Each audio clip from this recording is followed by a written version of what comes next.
Salut les gars, j'espère que ça va. Je suis donc au Vietnam en ce moment.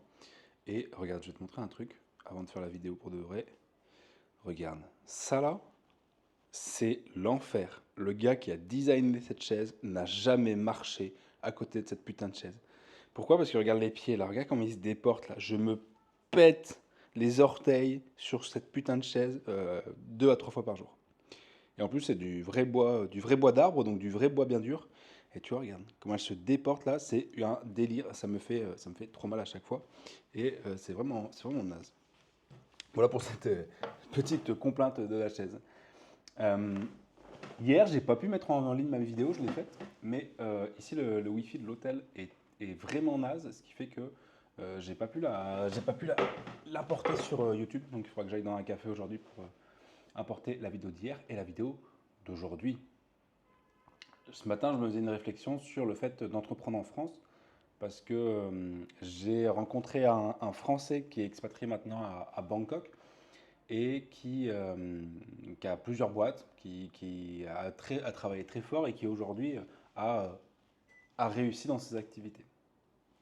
Donc il emploie plus d'une dizaine de personnes dans ses activités, tout ça. Et en fait, il me disait que lui, il avait fait le choix de sortir de France parce que il s'était rendu compte, on lui avait dit que ce que tu fais, ce que tu mets 7 ans à faire à l'étranger, tu aurais mis 20 ans à le faire en France.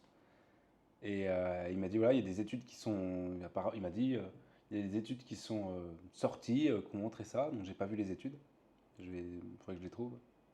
Et il dit, voilà, en France, c'est plus compliqué d'entreprendre, c'est plus compliqué de faire des choses, c'est plus compliqué de grossir qu'à l'international, que dans d'autres pays. Donc lui, il avait fait ce choix-là très rapidement finalement. Vu qu'il a des activités qui sont en ligne, eh bien, il peut s'expatrier assez facilement et ne pas avoir sa résidence fiscale en France. Et, euh, et hier, du coup, j'étais sur mon téléphone et je tombe sur une vidéo d'un gars qui dit la même chose. Il dit en France, ce qui te prend 20 ans, ça t'aurait pris 7 ans à l'étranger. Vraiment, c'est des moyennes. Il faudrait que je trouve l'étude d'ailleurs. Tu vois.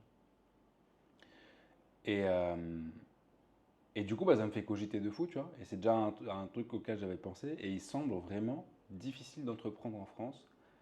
Il semble vraiment compliqué. Et moi, je le vois à ma petite échelle pour mon activité, pour mon cabinet, où en fait, si je veux embaucher une personne, bah, c'est compliqué, quoi. Il faut que j'augmente vraiment la fréquentation de mon activité, quoi. Parce que vu que, je sais pas si je la paye 4000 balles, enfin, allez, 3000, 4000 balles, parce que c'est en même temps, c'est un métier technique, quoi.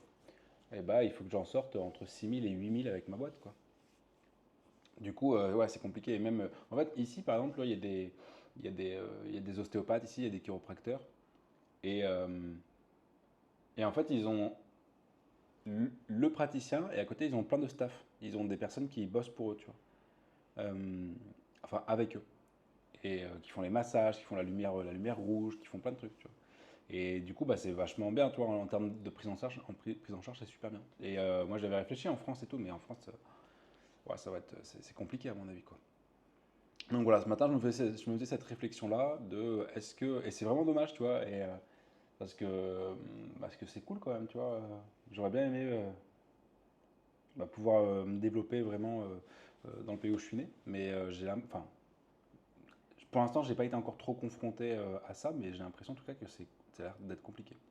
Donc, euh, donc voilà, je vous tiendrai au courant un petit peu de tout ça. Moi, j'avais pensé peut-être à la Suisse, apparemment. Peut-être qu'il peut être intéressant aussi pour se développer tout en restant près de la France. Il y a Andorre également, j'ai entendu parler.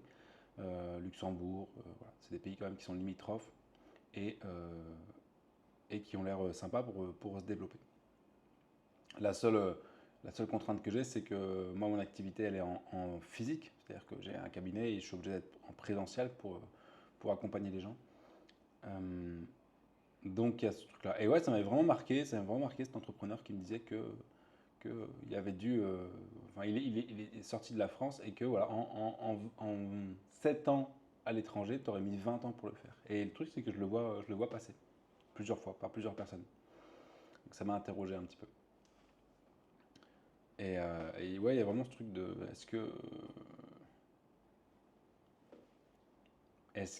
en fait, tu vois, tout le monde.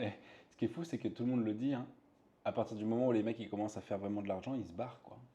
Ils se barrent. Il y a une fuite des capitaux, une fuite des cerveaux qui se fait. Tiens, bah, j'avais une anecdote à vous raconter là.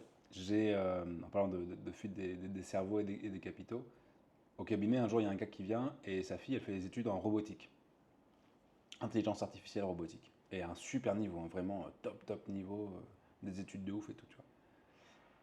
Et en fait, cette fille-là, elle est tellement diplômée, tellement compétente, qu'elle galère à trouver du taf en France. Parce qu'en plus de ça, en France, il n'y a peut-être pas forcément les budgets pour la recherche et développement en termes d'intelligence artificielle, de robotique.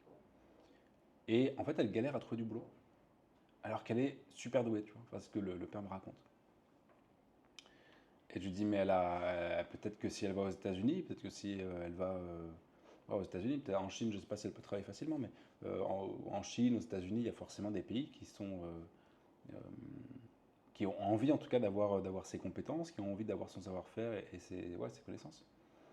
Et en plus de ça, elle serait tellement mieux payée, quoi, tellement mieux payée. Parce que là, en France, elle va toucher peut-être un 3 000 peut-être 4 000 euros, je sais pas, pour alors qu'elle a fait des études de fou et que c'est un domaine dans lequel, si t'es pas en pole position, bah t'es en retard complet. Intelligence artificielle robotique, ça va être, et c'est déjà, et ça va être un bouleversement tel de nos sociétés qu'il faut que justement les gouvernements soient à la pointe de ces trucs-là, tu vois, pour pas se faire manger. Et je pense que c'est pour ça qu'il y a des pays qui investissent énormément là-dedans. Genre les États-Unis, j'imagine que le budget du développement de l'intelligence artificielle est plus élevé qu'en France, tu vois. Et voilà, il y a vraiment une fuite aussi, ouais, une fuite des cerveaux, hein. C'est-à-dire que les gens qui font des grosses études, après ils partent, bien souvent, ils partent à l'étranger, quoi. Ils partent à l'étranger parce que meilleures conditions de vie, meilleur salaire, meilleure reconnaissance, et puis je pense des projets plus intéressants également, tu vois. Des possibilités d'évolution plus intéressantes. Et ça m'a marqué cette histoire-là avec cette fille là qui fait de la robotique et tout. Et elle voulait pas forcément partir à l'étranger, de ce que le père me disait, parce qu'elle était attachée à la France, à sa famille, et puis à ses relations ici, tu vois. Et ça se comprend complètement. Et c'est vraiment dommage, je trouve, d'avoir ce frein-là. En tout cas, moi, c'est un frein que j'ai pas encore ressenti, mais parce que je pense que je suis pas assez gros, à mon avis. Euh, enfin, je l'ai ressenti ici dans mon cabinet pour embaucher des gens. Mais, euh, mais en fait, quand tu regardes tous, enfin, tout le monde est d'accord là-dessus, quoi. C'est vraiment dommage. Et en même temps, je ne veux pas me plaindre parce qu'on a quand même des trucs qui sont cool, tu vois, mais je sais pas trop. Je sais pas trop. Peut-être la Suisse, ouais. Ou Andorre.